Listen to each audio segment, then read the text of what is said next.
Good morning, family. Good morning, all of you out in YouTube land or Facebook or wherever this video goes. My name is Kayadawan. I know some of you know me already, but I'm talking to you today because I decided and I decided to, give a class for every Sabbath. I kind of pulled away from it a while because there wasn't too many people who were participating in it, or I felt I wasn't reaching. But I understand the Most High always say, if you reach one, you reach enough. But also, I feel that some have reached me and have told me that they have been missing some spiritual guidance, and they would ask for my assistance from those who have helped. Uh, so I decided to do a class once a week, starting today for this Sabbath. First of all, I want to say Yawab Sabbath to everyone. Happy Sabbath. And I hope you have a wonderful day, or you continue having a wonderful Sabbath. So that's what I came to today. That's what I'm going to do. I've been under the weather right now, so I'll be a little more perky next time. Um, so you'll have to forgive me. Uh, but I feel this is important that I start today and get this ball rolling for the Most High. Uh, so first, I'm going to say a little prayer for me and for you. And then I'm going to start this class today. Father, I come to you this day, and I come with prayer and hope for all those who are listening. I pray that you touch their hearts and mind and their soul. Father, I pray that you build their strength and you build their knowledge. Father, I pray that you keep them. Father, I pray that you pull them closer unto you. I pray this day, Father, and every day that you provide for them the basic needs, the moral needs, the social needs, the spiritual needs, the financial needs. Father, I pray that you do all that you desire to do, Father, according to their will, according to their love unto you. Father, I just pray this. I pray for their health and their strength. Pray for their love and their peace. Father, I pray for it all. And with that, Father, I would like to say hallelujah, hallelujah, hallelujah. All right, family. Today, I want to talk to you about having strength and faith in the Most High, and also fighting against the world and its temptations. This class won't be long. It'll be straight to the point, which most of my classes are, and they just smoke straight to the point. I have learned simplicity is the best way for understanding. Most people tend to complicate things, which don't really need to be complicated. I mean, if they say go right, go right. Don't say go partial right. It don't say go minimum right. It just simply say go right. That's just an example. Sometimes people complicate things more than it needs to be. And when they create complication, they create confusion. And that's how I feel. Most things are simple. We choose to make them complicated. And following the Most High is one of those things. It's not complicated. It's very simple. Like he says, laws are not grievous. We complicate it. But that's another class if you want. Again, I say I'm going to continue doing these classes. If you want a class, let me know. And I will do my best in that area. These classes not only help you, they help me to grow and to increase my knowledge. I don't know it all, but I study to show myself approved. And that's all I can do. I can serve him with all my will and all my might. Now back to the class.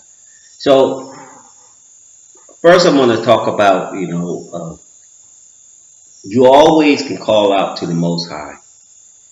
And one of the things in Psalms 34 and 17, and I'm going to have the list of the references of the scriptures that I give you on the bottom of the class, but you can write them down, and I'm going to give you a minute to look for them. So I'm going to repeat it. Psalms 34 and 17. And it says, when the righteous cry for help, the Autowan hear and delivers them out of all their troubles. If I say Autowan, that means master. Or if you say Yahweh, I might replace that with the Lord, which is his name, the Most High's name. So I'm going to repeat that one more time. When the righteous cry for help, Yahweh hears and delivers them out of their troubles. So I'm trying to tell you, no matter what troubles you in, or no matter what you're going through, if you're righteous and you truly want to change, he will hear you. He will hear you. Now, him hearing you doesn't mean that he fixed your problem. It's what your heart is in content. Because you can hear someone and they could say that they want to do something, but their heart isn't in it. So your actions also have to show your heart. That's what we have to remember. So the Father hears all. But when he say he will hear you, he's saying that when you cry out, and you cry out with your will and your heart, and you believe that you won't change, or you believe you want to do the righteous thing. And if you get in trouble, he will help you. If you are in trouble, in tribulations, he will help you. There's no tribulation on this planet or any planet that the Most High cannot handle. That's all you have to remember.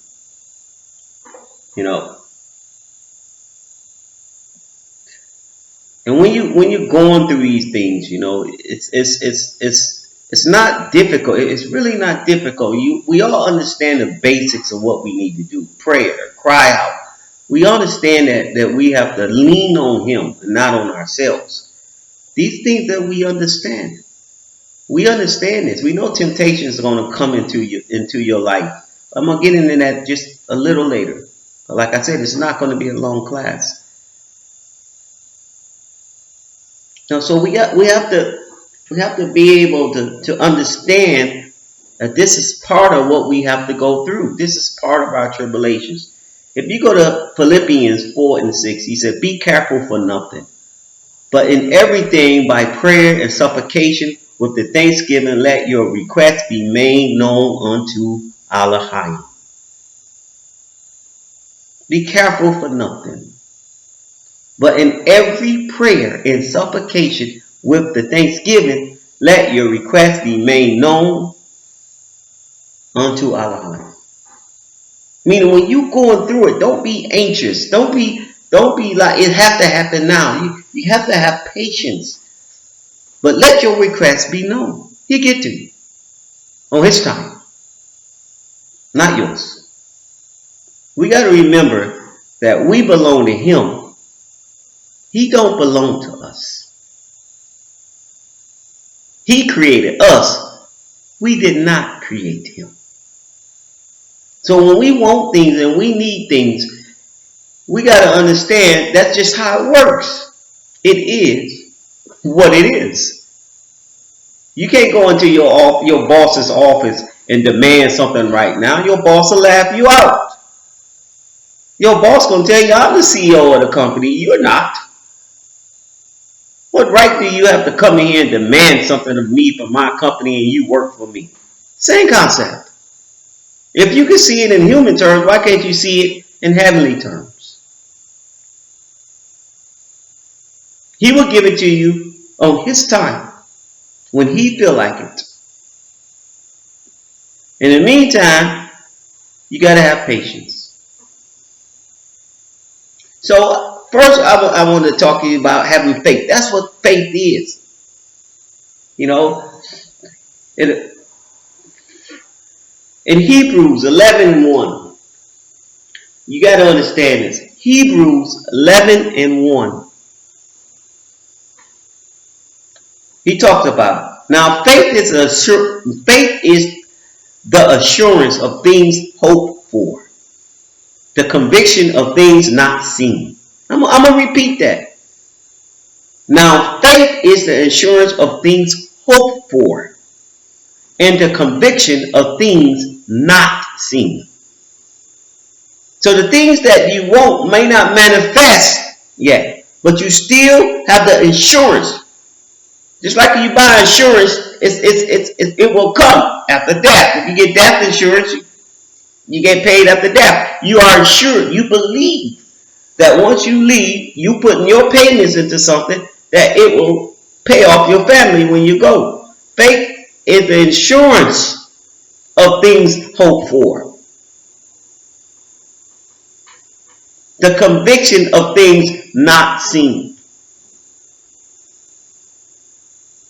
Example again, if you put insurance in your car every month, you feel comfortable if something happened to your car that it will be repaired. Not seen yet. But yet you got insurance. So with the Most High, when you follow His laws, statutes, and commandments, you be righteous in His eyes. You putting funds, if that's what you want to call it, in the pocket of the Most High to ensure that you see the kingdom. Ensure that He will help you with your troubles and tribulations. To ensure that He's going to walk with you because you're walking with Him. And walking with Him is payment for Him. Believing in Him, doing His laws, statutes, and commandments, it's payment to Him. Just like you pay an insurance company, but now you're paying them with your rock. You paying them with your deeds. You're paying them with your life. You're serving Him. But this insurance is the greatest ever. Because not only does it insure of things not to come here on earth, but it also insures things that will come in heaven. It's a double insurance. It's wonderful. And one of the things that makes this important is He don't have to give you this. The greatest gift He gave man is the ability to choose. His payment plan doesn't take much. All you have to do is keep His laws, statutes, commandments, and believe in His Son, Mashiach Yahushua. He gave His life so that we may live. That's all He's asking you for. And you can continue living your life, but down that narrow path. Now,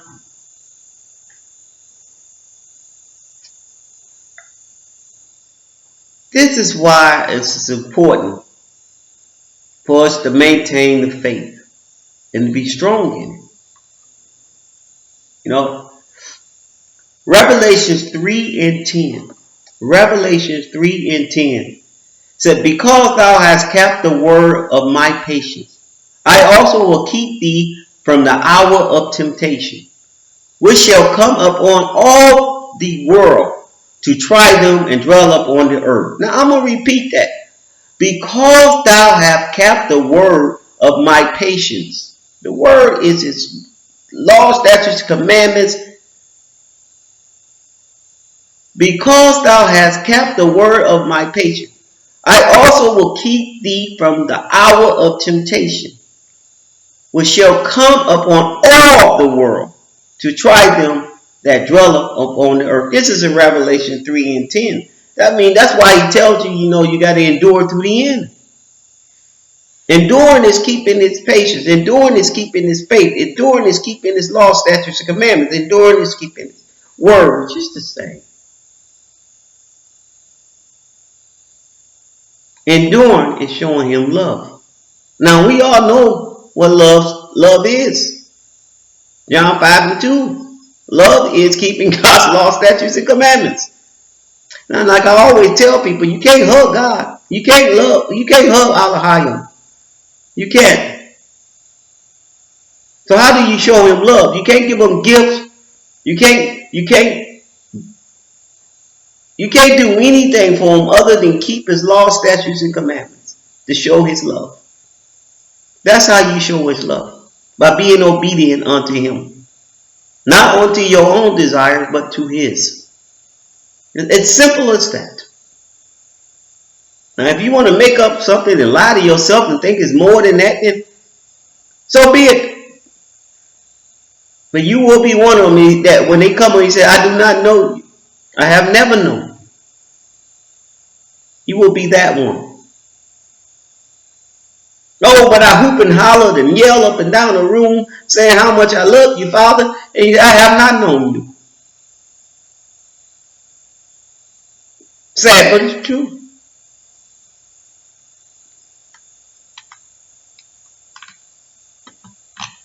You know, it's like if you go to James 1, 2 through 4. You know, and he gives you it gives you more of a calm speech on what needs to be done. You know, and James tells you, he said, count it all joy, my brother. When you meet trials of various kinds, for you know that the testing of your faith produce steadfastness. And let steadfastness have its full effect, that you may be perfect and complete, lacking nothing. He's basically saying you're going to go through trials, but let your faith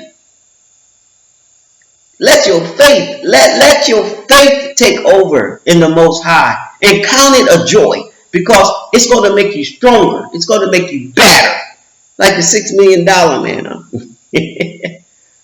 But no mechanical parts. You know what I'm saying? So I'm just giving you a little. Anyway, I loved $6 million when I was a kid. But that's what he's saying. He's saying, just steadfast in it. Steadfast in your faith. Have a foundation that's strong. When you walk through those trials, when you go through that fire, you can do it. I always tell people when they ask me, how do you handle tribulation? I've been a lot of places. I've seen a lot of things. Just like most people, I had tribulations in my life. Many almost were killed. Especially being in the military, even outside the military, before I came in the military, growing up in the Jaffe projects. I understand. But I could tell you one thing. I wasn't into the truth back then, but he still loved me.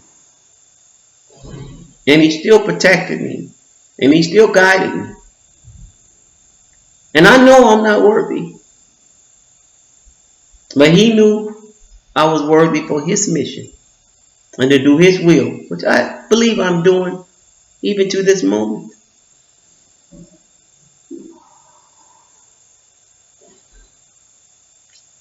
But I count it joy. All praises to the Most High. Every tribulation I went through, every pain I had, every thought, everything, my body, every torturance my body went through, every sickness I got, I count it joy. Because when every one of them I learned something from. I received a lesson.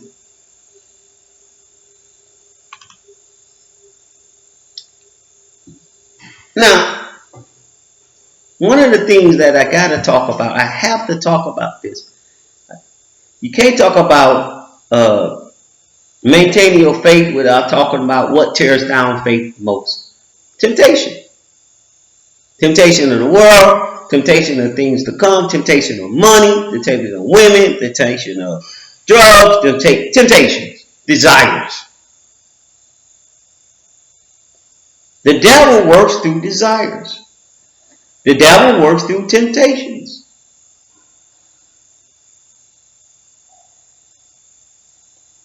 We got to remember hast has been around man before man was even created. He knows every desire. He knows every temptation. He knows everything. He knows more about us than we know about ourselves. It's just fact.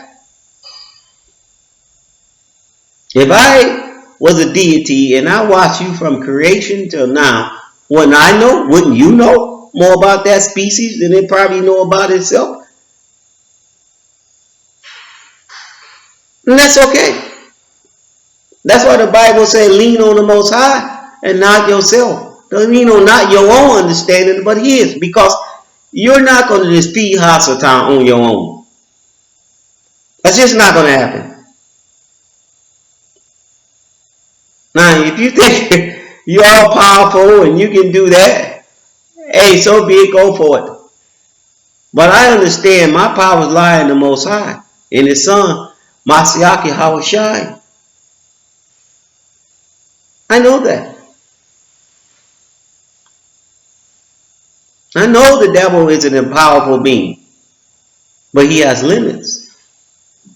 And in those limits, that's where the Most High comes in. He's been given instructions, and who you think gave him those instructions?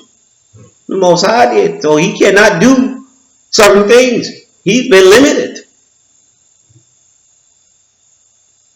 But anyway, 1 Corinthians 10 and 13. Let's get back to this class about temptation. 1 Corinthians 10 and 13. There has no temptation taken you but such as is common to man. All temptations are common to man. I hate to tell you all this. But Elohim is faithful, who will not suffer you to the tempted above that ye are able, but will with the temptation also make a way to escape, that ye may be able to bear it. So what he's telling you is that you're going to be tempted, but there will always be a way out if you choose to take it. No, I had a friend once that told me, this was years ago, and he committed adultery on his wife. Now, it wasn't his first time this person did this, but he told me he couldn't help himself when he did it. And I remember I looked at him and I said, how could you not help yourself? Oh man, she was beautiful. I said, so?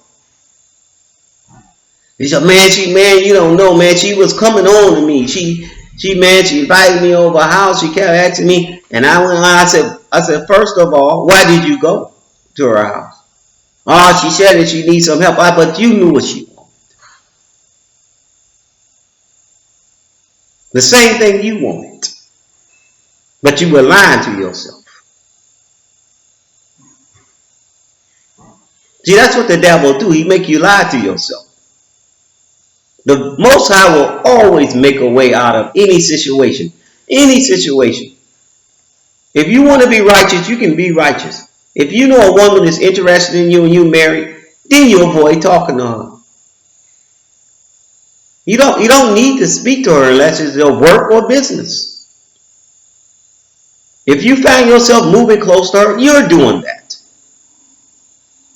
If the woman do come on to you, or a man, if you are a woman, man or woman, and they do come on to you, you simply make it clear. You make it clear that you're not interested.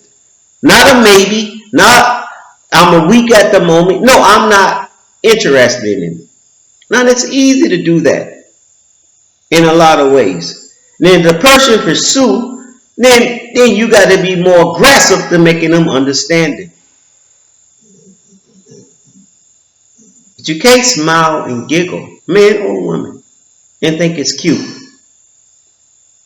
Now me personally, I'm a married man. This is personal. If a woman know I'm married and she came on to me, she told me something about me.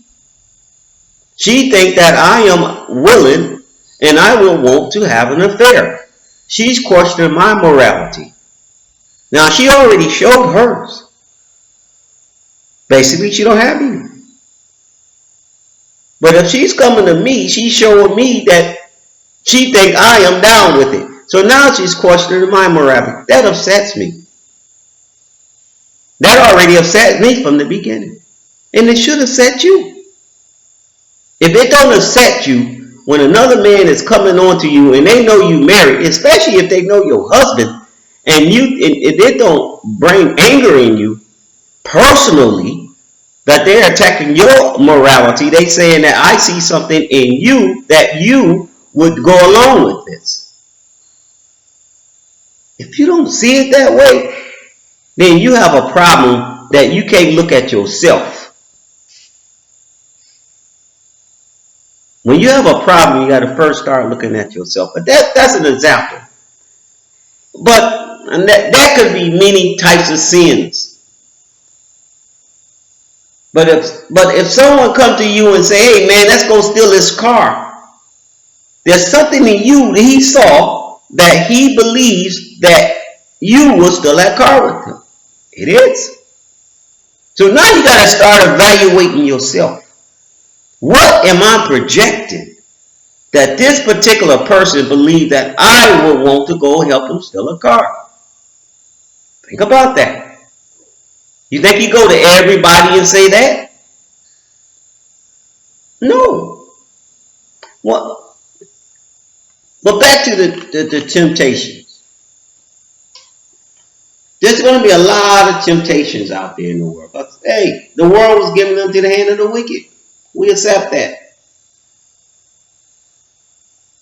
You understand, brothers and sisters? We accept that. So temptations are going to come. The demons are going to be out there in full force. This world was given unto the hand of the wicked. That means they are roaming around like crazy. But your faith and your ability to fight these temptations are there with the Most High. You can beat them. You can fight them. They can't make you do anything. And any temptation that you get, any temptation, there's always a way out. Always.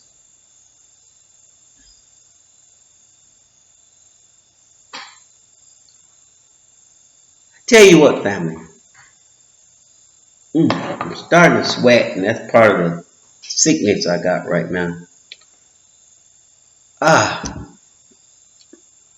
Because I'm going to get off this line right now.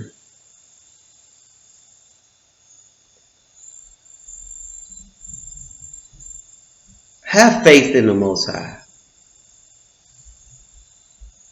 Love Him like He loves you. Let your strength fall in Him. Fight those temptations. You can beat them. And I want you to remember this last thing about temptations. I have to put my glasses on to read this. And this is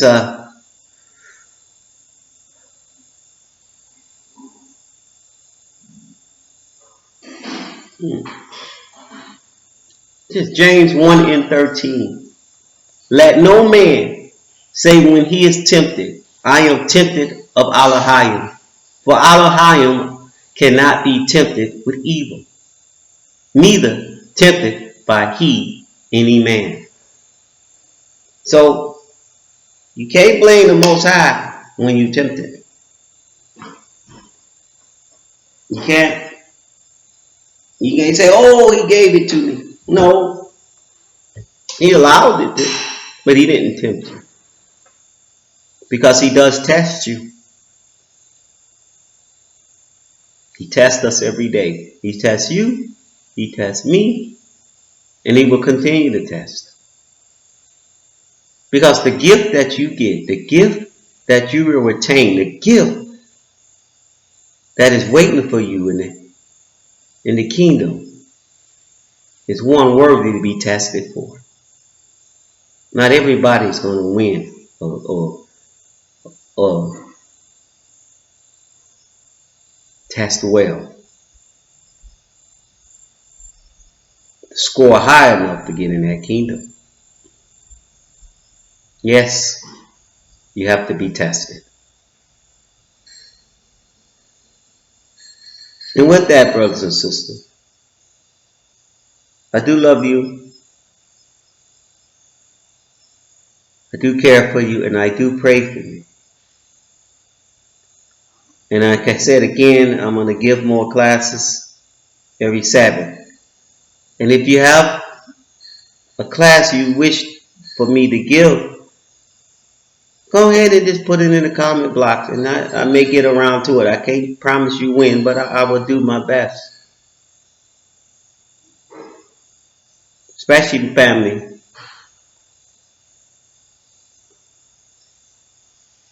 Again, this is not a long class, it's a short class. But again, I want to say happy Sabbath. I am a little under the weather.